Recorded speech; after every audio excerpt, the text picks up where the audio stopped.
দাবি ছিল, সমর্থন ছিল, এবং তিনটে অন্তত পক্ষে তিনটে নির্বাচন আমরা করতে পেরেছি, যেগুলো সকলের গ্রহণযোগ্য তত্ত্বাবধায়ক সরকার ব্যবস্থার মাধ্যমে। সেই তত্ত্বাবধায়ক সরকার ব্যবস্থা বাতিল করা হয়েছে 2/3 জোরে। আপনার আমাকে জিজ্ঞাসা করা হয়নি। রাজনৈতিক দলগুলো একমত হয়েছেন যে কেবল 2/3 যথেষ্ট নয়, যদি মৌলিক বিষয় হয় তাহলে এটা গণভোটে দিতে হবে। শুধু তাই না, আমরা প্রস্তাব করেছি শুধুমাত্র 2/3 যাতে না হয় সেই জন্য একটা উচ্চ কক্ষ তৈরি করা 100 জনের। এই 100 জন কোথা থেকে আসবে? আমরা বলছি যে আমরা যাদেরকে ভোট দেব সেই সংখ্যার অনুপাতে, যে দল 1% ভোট পাবে সে 100 জনের একটা সিট পাবে। সে জাতীয় সংসদে হয়তো তার প্রতিনিধিত্ব থাকবে না, কিন্তু তার কথা তো শুনতে হবে আমাদের। এই যে 1% মানুষ, 2% মানুষ, 5% মানুষ ভোট দিল, তাদের কথা কি আমরা শুনবো না?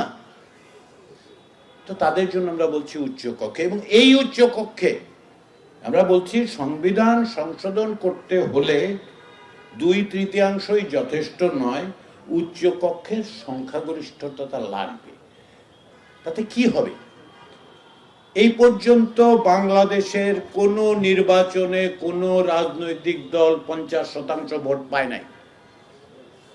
তার মানে উচ্চ কক্ষে 50টা 51টা আসন কেউ পাবেন না। কেউ কেউ এটা নিয়ে একটু ভয় দেখান আমাদেরকে, যেই দেখেন একটা জটিলতা সৃষ্টি করার চেষ্টা হচ্ছে।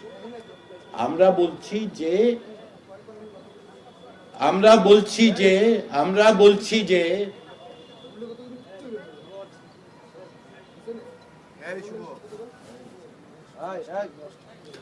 বলছি যে উচ্চ কক্ষে সংখ্যাগরিষ্ঠতা লাগবে, মানে 51 জনের সমর্থন লাগবে। ধরুন একটা দল 42% ভোট পেল, তাহলে কি হবে? তার অন্তত পক্ষে 42 জন থাকবে, সম্ভবত একটু বেশিই থাকবে। তাহলে তার 7-8টা লোক দরকার হবে। এই 7-8টা লোক আসবে কোথা থেকে? অন্য দল থেকে আসবে। তো যদি এমন কোন সংবিধান সংশোধিত হয় যা এতই গুরুত্বপূর্ণ, জাতির জন্য এতই প্রয়োজনীয়,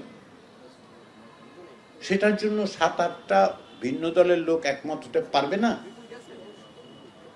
তার কাছে কি আমরা বোঝাতে পারবো না?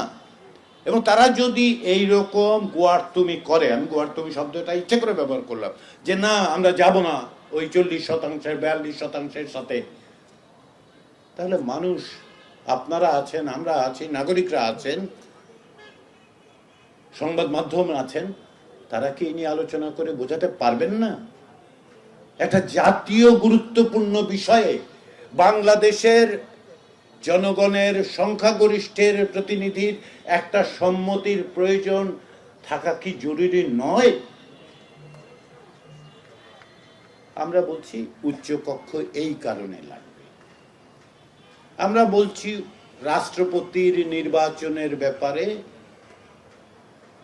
উচ্চ কক্ষেও ভোট হবে, এবং বলছি যে গোপন ব্যালটের মাধ্যমে, নিম্ন কক্ষে এবং উচ্চ কক্ষে গোপন ব্যালটে। কারণ তাহলে আমরা রাষ্ট্রপতি, দেখা যায় বাংলাদেশে 1991 সালের পরে একটি মাত্র রাষ্ট্রপতি নির্বাচনে বিরোধী দল প্রার্থী দিয়েছিল। খেয়াল করে দেখুন। কারণ কি? কারণ তারা জানেন যে সরকারি দল যাকেই দেবে সে জিতবেই, দরকার নেই আমাদের দেয়ার। সেই অবস্থাটা বদল হতে পারে। তদুপরি গোপন ভোটের ব্যবস্থা করলে যেটা হবে, রাজনৈতিক দলগুলো যখন মনোনয়ন দেবেন তখন তারা একটু হিসাব করে দেবে যে সর্বজন গ্রাহ্য, আমরা যাদেরকে চিনি, শ্রদ্ধা করি, জানি, বুঝি, যিনি কেবল দলের কথা বলবেন না, এইরকম লোক একটা দেওয়ার চেষ্টা করবে। সেটা তো আমাদের জন্য জরুরি দরকার। কারণ হচ্ছে রাষ্ট্রপতি আসলেই রাষ্ট্রের প্রতীক, তার অনেক ক্ষমতা নেই। আমরা সামান্য কিছু ক্ষমতার প্রস্তাব করেছি, রাজনৈতিক দলগুলো অধিকাংশ ক্ষেত্রে একমত হয়েছেন, কিন্তু উনি তো রাষ্ট্রের প্রতীক, উনি সর্বজন শ্রদ্ধেয় হোক, সেটাই তো আমরা চাইব। যদি চাই তাহলে এই ব্যবস্থাটা যদি গোপন ব্যালটে 2 কক্ষে রাষ্ট্রপতি নির্বাচনের ব্যবস্থা করা হয়, তাহলে রাজনৈতিক দলগুলো আমরা তো আশা করতে পারি যে তারা একজন সর্বজন শ্রদ্ধেয় লোককে মনোনয়ন দেবেন, যাকে নিয়ে আমরা গর্ব করতে পারবো। এই রাষ্ট্রকে নিয়ে আমরা গর্ব করি, তার প্রতীককে নিয়ে কেন গর্ব করতে পারবো না?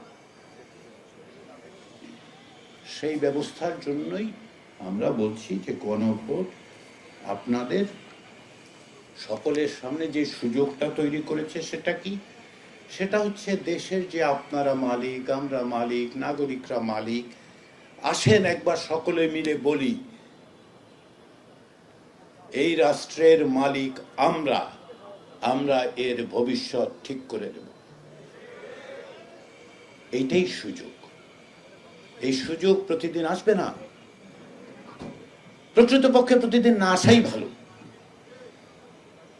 আমরা আসুন সকলে মিলে রাষ্ট্রের ভবিষ্যতের পথরেখা নির্ধারণের জন্য আমাদের প্রতিনিধিদেরকেই বলি যে দেশটা এভাবে চালালে আমরা একটা ভালো ভবিষ্যৎ দেখতে পাই। প্রতি 5 বছরে প্রতিনিধি বদল হবে অথবা হবে না, একই দল হয়তো জিতবে। জিতুক, আপনারা জনগণ, সংখ্যাগরিষ্ঠ জনগণ যদি চান অবশ্যই তারা থাকতে পারবেন, গণতন্ত্র তো তাই বলে। কিন্তু তাদেরকে ওই 5 বছরের বাইরেও যেন ভবিষ্যতের যে রাস্তা, সেই রাস্তাটা আমরা বলে দিই সকলে মিলে। অতীতে যে সমস্ত গণভোট হয়েছে, আগে সিদ্ধান্ত হয়েছে, পরে সম্মতি চাওয়া হয়েছে, এইবার আগে সম্মতি চাওয়া হচ্ছে, পরে তা বাস্তবায়নের ব্যবস্থা করা হচ্ছে। এইটা হচ্ছে পার্থক্য। আগে আপনি, তারপরে আপনার প্রতিনিধি। আপনাকে ছাড়া আপনার প্রতিনিধি নয়। সেটাই আপনার হাতে, আমার হাতে, বাংলাদেশের 13 কোটি ভোটারের হাতে চাবির মতো করে তুলে দেয়া হচ্ছে। এই চাবি দিয়ে দরজা খুলুন, যেই দরজা খোলার পরে সামনে ভবিষ্যতে আমরা সকলে মিলে দল, মত, ধর্ম, বিশ্বাস সমস্ত কিছুকে নিজেদের মতো করে রেখে, সমস্ত ভেদাভেদ ভুলে গিয়ে আমরা এমন এক রাষ্ট্র প্রতিষ্ঠা করি যার প্রতিশ্রুতি আমরা তৈরি করেছিলাম 1971 সালে। সাম্য, মানবিক মর্যাদা এবং সামাজিক ন্যায় বিচার। আসেন আমরা সকলে মিলে সেই চেষ্টায় সামিল হই। আপনাদের যে ভূমিকা সমাজে মানুষকে বোঝানো, কি সুযোগ এসেছে তাদেরকে বলুন আপনারা সমাজে শ্রদ্ধার পাত্র, আপনাদের গ্রহণযোগ্যতা অভাবনীয়, বিভিন্ন রকম ভাবে বিভ্রান্ত করার চেষ্টা হবে, কিন্তু সেগুলোকে মোকাবেলা করেই আপনারা সকলকে বোঝান।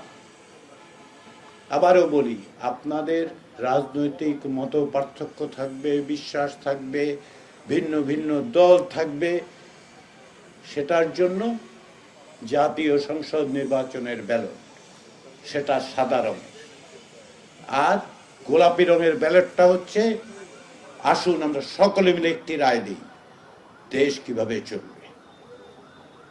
কেউ কেউ বলেন যে জাতীয় সংসদের নির্বাচনে তো মার্কা থাকবে, গণভোটের মার্কা কি?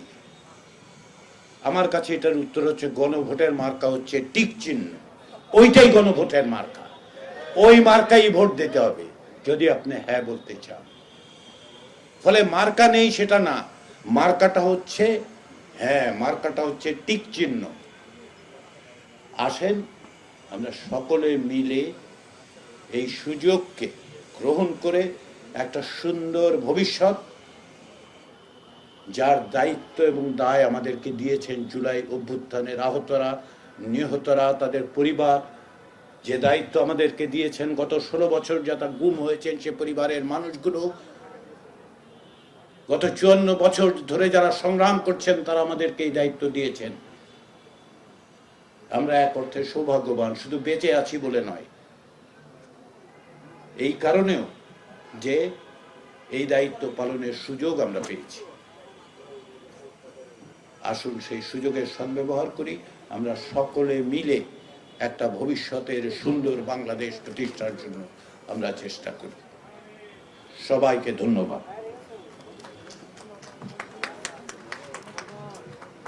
আমাকে একটা প্রশ্ন দেওয়া হয়েছে, আমি এটা একটু বলে দিই যে মাননীয় প্রধানমন্ত্রী সাহেব, ইমাম সাহেবগণ হ্যাঁ ভোটের পক্ষে বক্তব্য প্রদানের প্রতিক্রিয়া দেখালে আইনি কোনো প্রতিবাদ বা ভূমিকা নেওয়া হবে কিনা জানার প্রয়োজন।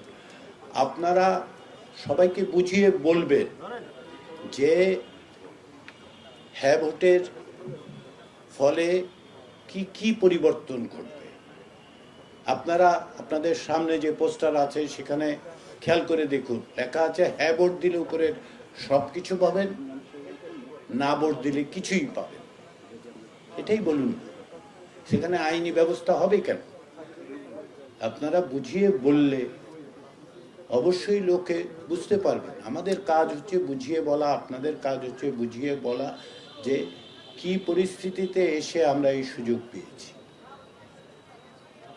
সেই সুযোগটা যদি আমরা বলতে পারি, নিঃসন্দেহে আমরা আশা করি যে মানুষ আমাদের কথা শুনবেন, বুঝবেন, প্রশ্ন করবেন। সবাইকে আবার ধন্যবাদ।